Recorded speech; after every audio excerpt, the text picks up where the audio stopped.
Greetings YouTube and welcome back to another vlog. I hope you're all doing well. I'm not doing too bad myself.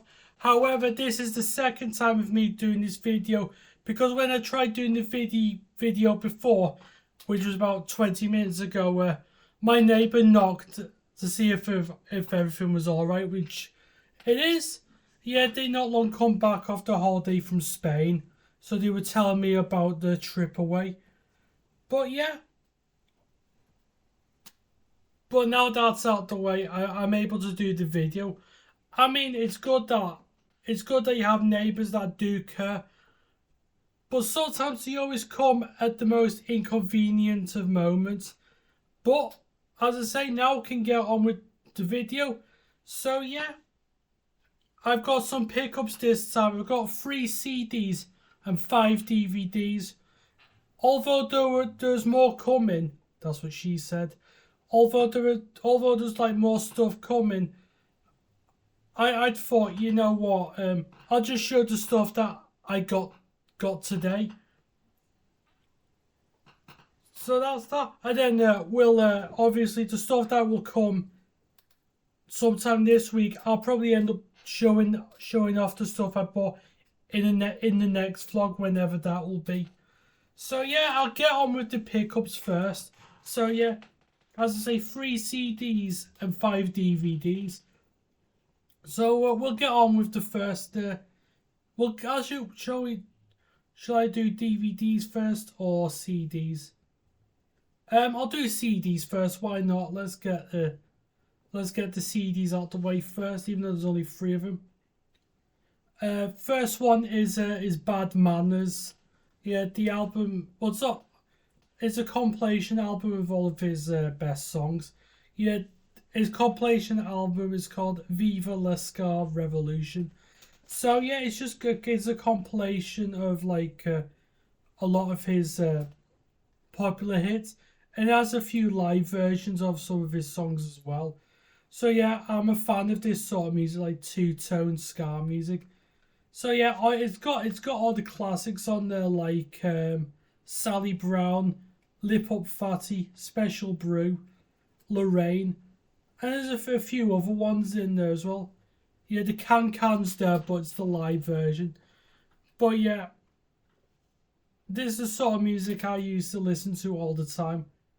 Because like I said, me parents and my uncles were into ska music, like Your Madness, The Specials, and all them lot. And yeah, Bad Manners are another one of those bands I like. Yeah, with the lead singer Buster Bloodvessel. Though Buster's not his actual name, but that's the name he likes to call himself. So yeah, I know in there it just tells you a bit about the band. But yeah, Buster's actual name is Douglas Trendle. So yeah, I know I don't buy CDs very often, but I thought, I was in the mood for something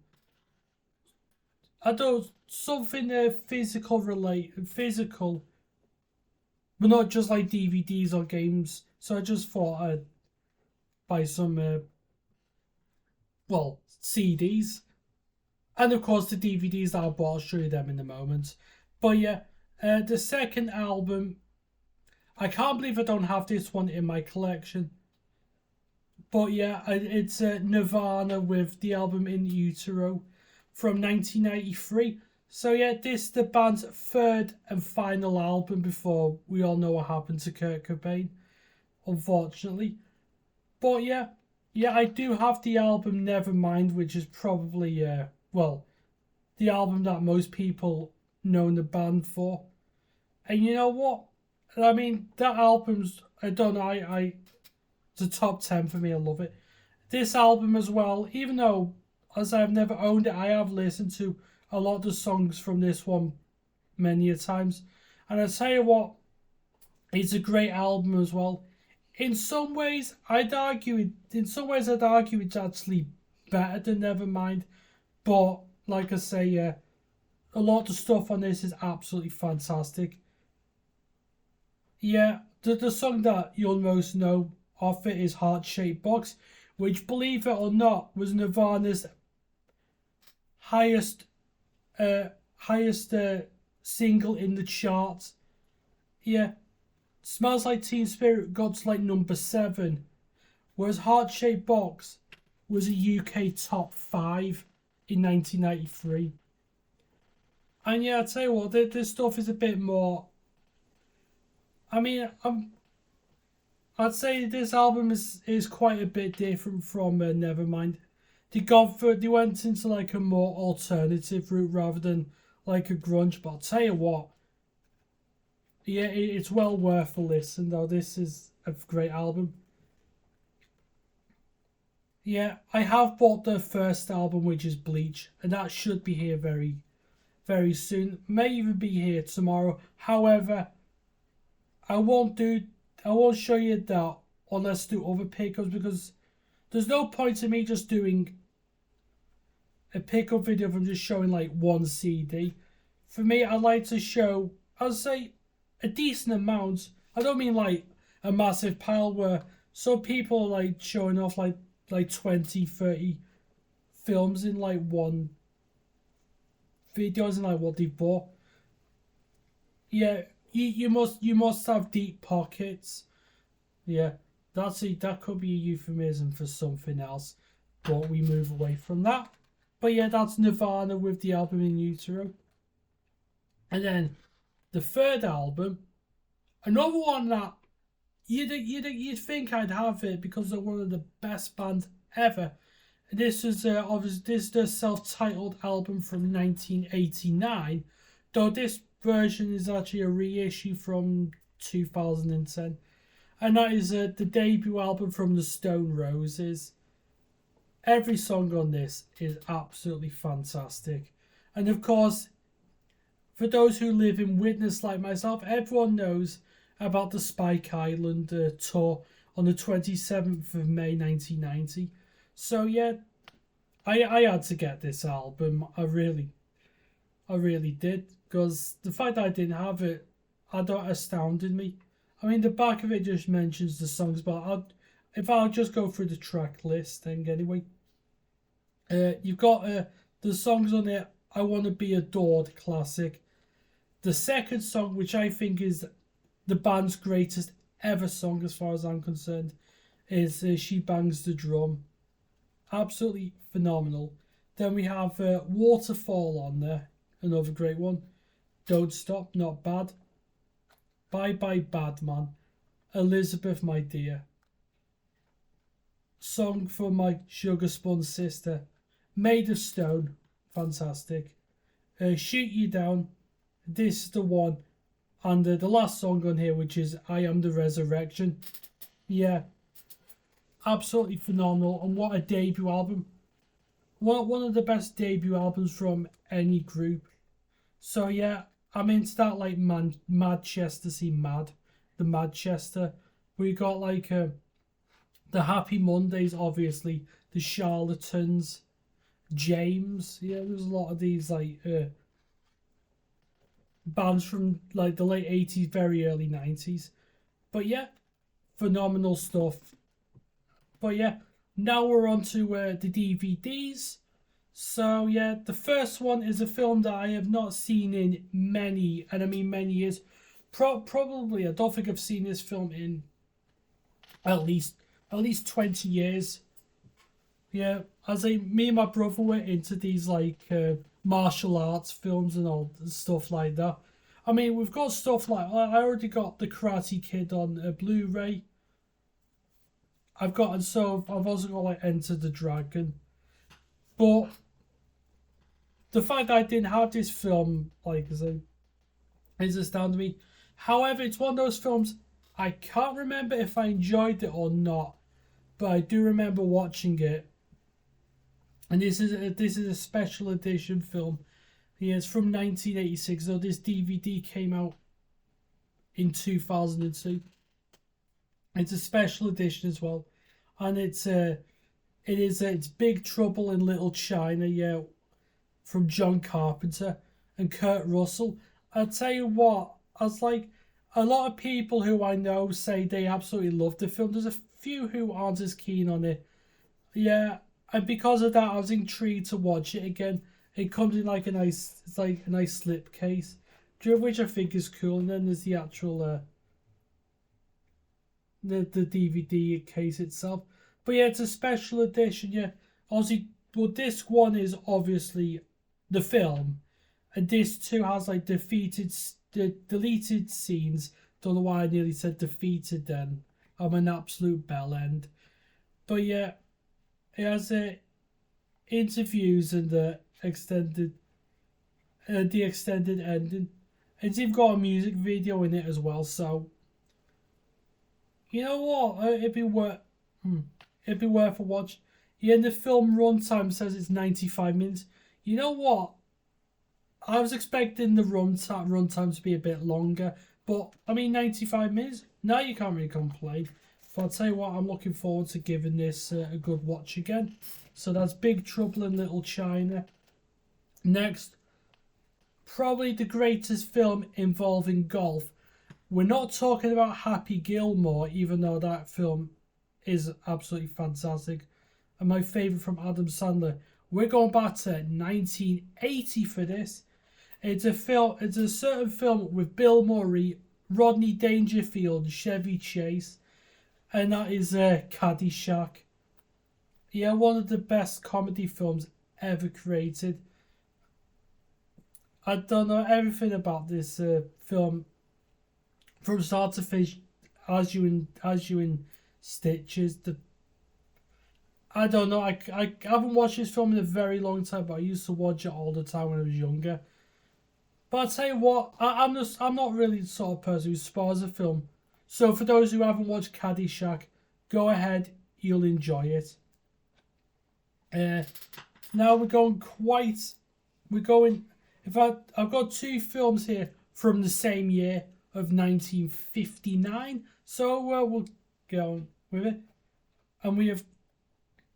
If you like your British comedy, like your old school like proper British comedy, then you cannot go wrong with this film, and that is I'm All Right Jack with Ian Carmichael, Peter Sellers, and Terry Thomas. Obviously, I know Terry Thomas more so in the film Mary Poppins because I used to watch it all the time. Ian Carmichael, everyone knows him in the film Lucky Jim, and Peter Sellers. There's so many of his films I absolutely enjoy. Not just the Pink Panther ones. Even though I don't have any of those on DVD or Blu-ray, or whatever. Yeah, a lot of his films are absolutely fantastic. I liked him in that other film where I think he was a vicar in the film called Heavens Above. But yeah, I've not watched this film in a very, very long time.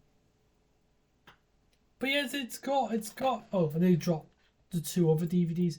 But it's got a massive cast. It's got like Richard Attenborough in it, and Margaret Rutherford, who of course you know her in like the Miss Marple films.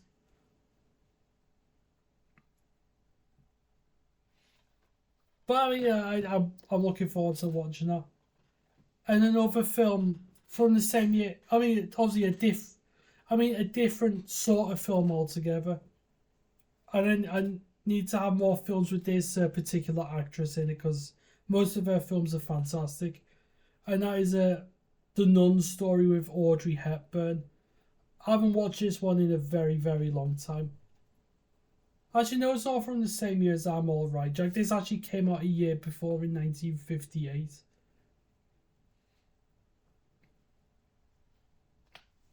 I mean, this film is absolutely fantastic, and I thought it's quite emotional as well.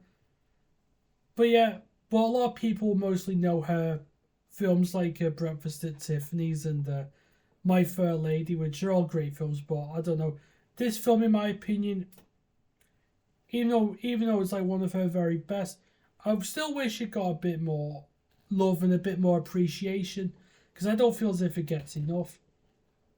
And then we've got a film with Kenneth More in. Unfortunately, it's not The Longest Night, which I will pick that film up at some point. But yeah, this is from 1956. and it's the film Reach for the Sky. And I tell you what, the fact that I bought it the same week that celebrates the 80th anniversary of like VE Day. I know it's quite fitting really, because like I say, this is a world, like I say, a film set in World War Two, and you know what? If it's a film set in World War Two, more often than not, I'm interested, and this film, absolutely fantastic. Yeah, I'll read what it says on the back. Yeah, it says a story of one man's I don't know. I can. Nah, fuck it. I balls. I was going to say. I'll get back on track. A story of one man's courage and endurance. As a young sports-loving pilot, Officer Bader loses both legs in the flying accident. Not only does he overcome his devastating disability, he goes on to become a Battle of Britain ace. Eventually, Bader is shot down and imprisoned in Germany. In 1945, when 300 aircraft fly in triumph over London, led by a solitary Spitfire, the honour of leading flight past goes to Douglas Bader. This is the story of one. This is the story of one of the few to whom so many owed so much. And yeah, that film, if you haven't watched it, I think you should. I mean, it's sometimes on like the film channels, whether it be like Film 4 or maybe even the other one, Talking Pictures TV. Yeah, because there's a lot of stuff like that.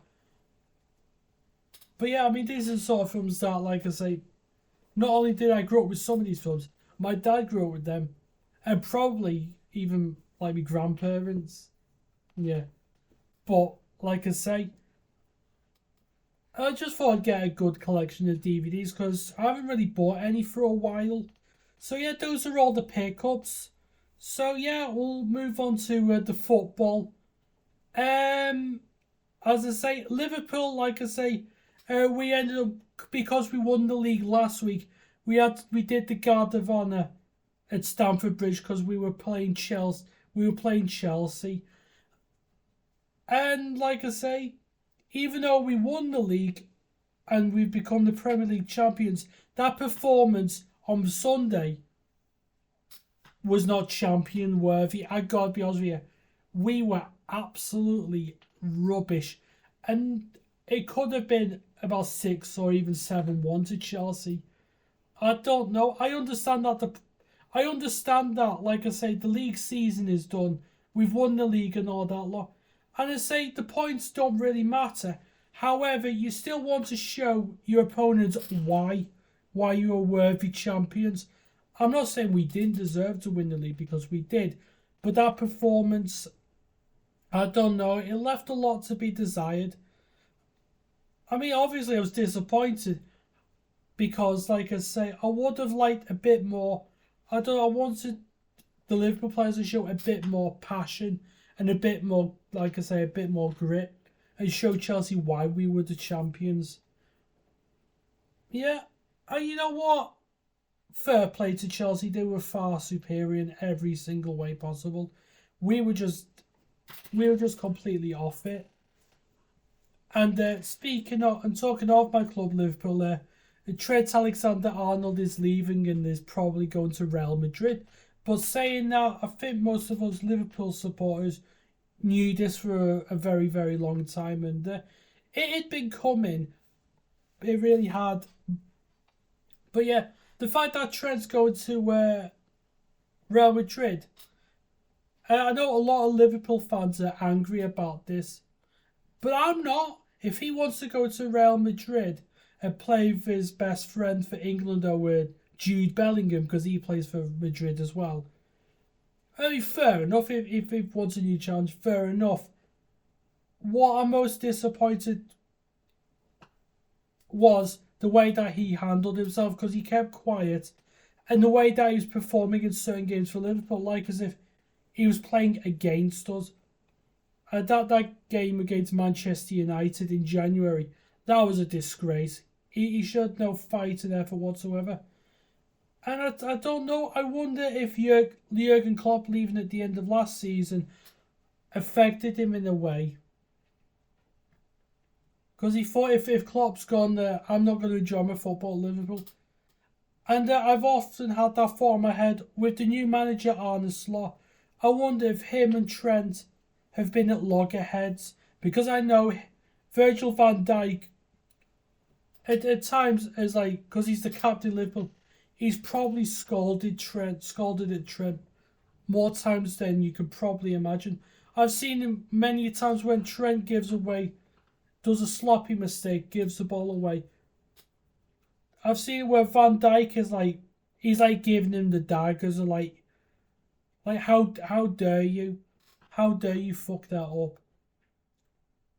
I know, and there are times where Trent could run with the ball. He could, but they just choose not to, just jog, or half the time just stands there doing absolutely nothing, like saying not there. And he's been saying, "Oh, I'm Liverpool through and through." But if you're performing like that, then I'm not sure that you are. And then people say, "Oh, but he came through the academy." Yeah, so did Steven Gerrard, so did Robbie Fowler. There's others who went through the academy. And even when some of those players did leave, most of them, showed passion and determination. Not all of them were the best footballers. We'll take Jay Spearing, for example. But I mean, if Trent truly loves Liverpool, you would have saw more of an urgency from him this season. But there are times where he's been scoring goals where it's like, oh yeah, they'll keep the people quiet. Yeah, it's good that you score a good goal, but the thing is, before scoring those goals, you're not really doing much in the game. There's players who even if they don't always score, they're always there and thereabouts, like near the box, wanting to score. If they can't score, they'll make sure that one of their teammates does, and that's what I like.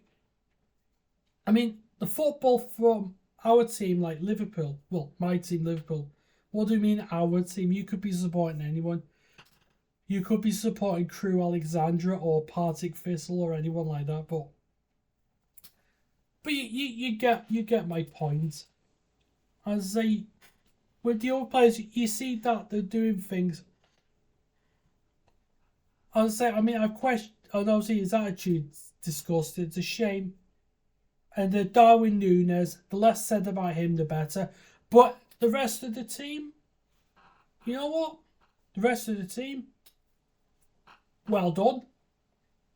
That's the only way I can say about it. So yeah, so obviously a disappointing loss on Sunday. And yeah, although the points don't matter now because we already clinched it, because we already won the title last week against Tottenham, you still would have liked to seen, I don't know, a bit more passion and tell the world that, yeah, we're champions and we won the league for a reason. I mean, if I had to rate Slot's season out of 10, I would give it 8. And the reason why I haven't given it like a 9 or 10 is because I gotta be honest with you.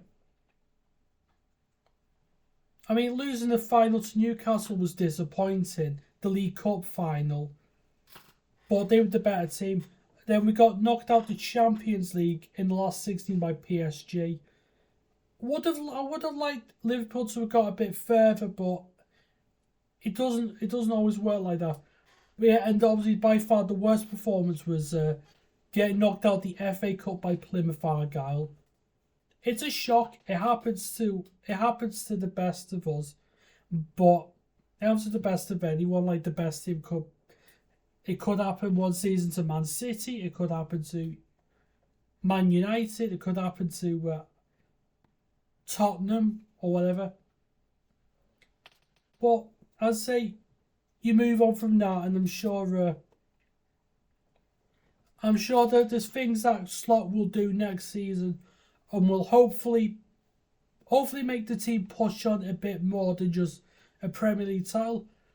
But I don't even know if we're going to win the league again next season. I'll determine that depending how the transfer what market goes during the summer, because I reckon if we don't show that same urgency like we did this season for the league, the title may end up going back to Man City. I mean, I'm not complaining because at least it's not Manchester United, but I just now, because we've equaled United's record of 20. We now want number 21, and yeah, because I don't even know what's going on with Man United nowadays, but they could still win the Europa League, which I think they will anyway. As bad as they've been in the Premier League, they may even get a Champions League for winning the Europa League. That's if they do win it. However, it could be Tottenham. I know they've got like the second legs against Athletic Bilbao and Bodo Glimt, which of course Bodo Glimt from Norway, and a team like that you never expected a small club of theirs to reach the Europa League semi-final, because a lot of the big teams or a lot of the bigger teams have done terrible, and the fact that a team that hardly anyone's heard of is doing this well in Europe, it's just absolutely fantastic. And they were a football team that were only they only came into existence sometime in the 2000s. That's just mad. So I think I'll leave it there with the football, because I'd say there's something that I've been planning on doing for a little while now. And I may let you know if this will come into fruition. But what I've been planning is, a while ago, Mainmeister, one of my fellow friends on YouTube, Alan, a while ago, he used to do something called the Sid Show, and what he did was, him and his two mates, Chris Panther UK and the other Chris Lucosa, they did the Sid Show, and basically what it was they picked their favourite tunes, the favourite pieces of music from the Commodore 64. So they played some of the favourite pieces of music from the system. Some of them were from games, in fact a large majority of them were games, and whereas other ones were just like freelance people where they used the Commodore 64 as like a synthesizer, a keyboard, and they created their own original pieces, or even done SID versions of actual songs. So it could be anything. Yeah, where they just do like random songs. Oh yeah, a Sid chip version of I don't know, the Sorcerer's Apprentice from Fantasia, or we'll do a Sid version of Master and Servant by Depeche Mode, something like that. But for me, if I'm doing that, I'm going to be solely focusing on games. And what I could do is, per one of those videos, I will do a composer, like one composer per video, where I could do one of like my personal favourite tracks from like Rob Hubbard, who's my favourite musician for the Commodore 64. I could do other ones. I could do Jaron Tel, who's of course he's from the Netherlands, and I tell you what, the Dutch people know how to make good music, not just good footballers, good cheese, and stunning women. Though, I mean, but we're not talking about the Red Light District. But yeah, you know what I mean. But yeah, as I mentioned, Rob Hubbard, Jaron Tel, Ben Daglish could be another one. David Whittaker. You have to have Whittaker there, considering he's the most prolific musician for the C64. As in, he's the one who composed the most amount of music for games. Other game composers, Martin Galway, obviously, and Chris Hulsbeck. But as I said, it's just an idea. I'm not saying I will do it. However, if I think about it more, something could happen. You'll never know. But yeah, I just want to try and do something different on the channel other than the vlogs. However, when I have done stuff differently before, people are not interested. But they don't fucking tell you that they're not interested. I know it's like I'm gonna get into a little bit of a rant, and I'm not blaming anyone for this. But like I say, on my community post or whatever it's the post feed, if I'm not posting anything about if I'm not posting anything about games or football, no one comments. I've noticed this. No one comments. So the fact is, so that I'm posting something up there, no one's interested. And because of that, if no one's interested, then I sometimes just delete the stuff that's on there. I mean, I keep some of the stuff on there, the stuff that's had comments. But like I say, if I'm not gonna get any comments, like I say, I don't blame you. I say because it's your choice at the end of the day. However, if I know it's not gonna get comments much on it, then I'm gonna be honest with you. I'm not gonna bother using the community post app ever again. I'm gonna be honest with you. I'm not blaming anyone for this, but I'm just saying, what's the point in using it if it gets to the point where hardly anyone is commenting? As I say, the thing is, if you like the same things over and over again, surely that must get boring, right? Because I sort of get a bit sick and tired of just the same thing. Yeah, I know I'm a fan of football, I like my games, but even I sort of get a bit, I don't know, I sort of get a bit worn out from it, you know? There's nothing wrong with a bit of variety, but it's like as if some people, not all, it's like as if people now are being told what to say and what to think, and if they do anything different, you're a bad person. You're not a bad person at all. Just do what you like. It's as simple as that.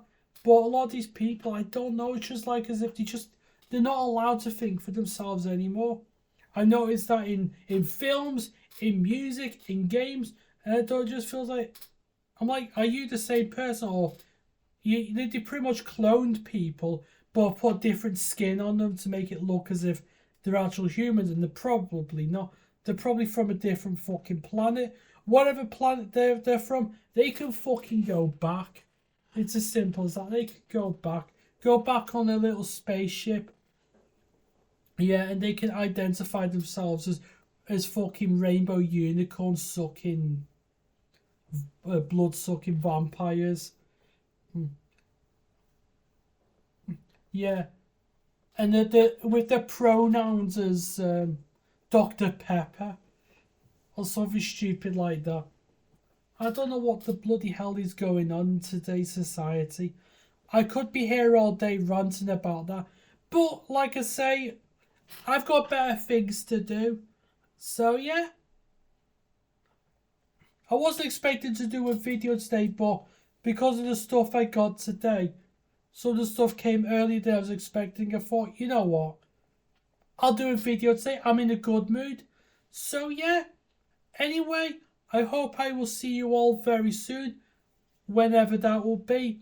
Until then, I hope you all have a good week, or a good day, or a good time. So anyway, I will see you very soon. Take care.